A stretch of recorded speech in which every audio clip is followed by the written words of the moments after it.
Moderate Islam is a term that we hear in the media, and I would like to talk to you a little bit about it because it turns out there's no such thing, but it does sound nice. I recently, in my trip to Europe, was in the Balkans, and I went to Kosovo. Now, Kosovo is an Islamic nation. Soon after we got there, I said, I'm hungry, let's have lunch. So we stopped at a restaurant and I had pizza. I had pizza with ham on it. And I looked, there's a bar with whiskey and beer. You can buy lottery tickets, and I'm going, this is not what I expected. So we went on to the Capitol, an attractive place, and the same was true there. Every restaurant had a bar. You could order lottery tickets. You could have pork. And I'm like, this is very puzzling to me. This is not at all what I expected. There were no burqas on the streets. And so I asked the person who I was with, who was a Christian who had lived in Kosovo, and he said, oh, these people call themselves Muslim because they had a grandparent who was Muslim. Says they never go to the mosque, they don't fast during Ramadan, and yes, they eat pork and none of their women are covered, even wear a hijab. So I thought to myself, this is what they call moderation. But notice here, moderation means not obeying the Sharia. Moderation means it's not Islam.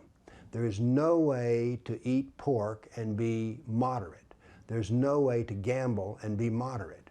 There's no way to not go to the mosque and be moderate. What we call moderate Islam is no Islam, no Sharia.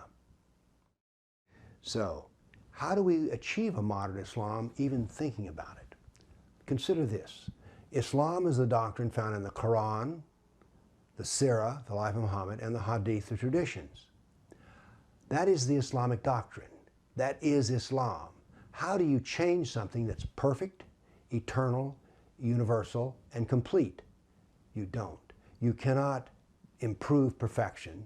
You cannot improve any of these things. And if it's eternal, how do you change it? No, Islam cannot be changed. It can just be ignored. We just don't do that. So that's the moderation that we have in Kosovo.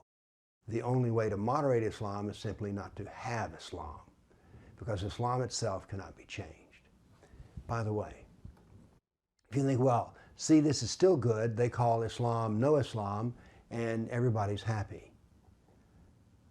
I asked him about the mosque. He said, well, most of the mosques have an old imam and no one goes there. But he said there's a new kind of mosque in town. It's a Wahhabi mosque, and it's put here by the Saudis.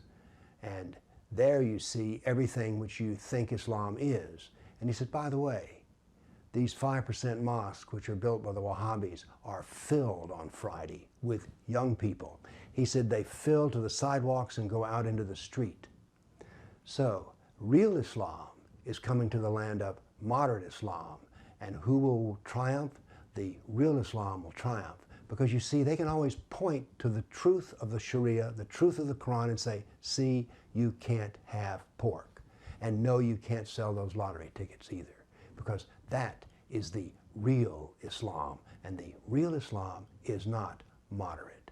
It is what it is, Islam. It's not extreme, it's not moderate, it's simply Islam. Thank you.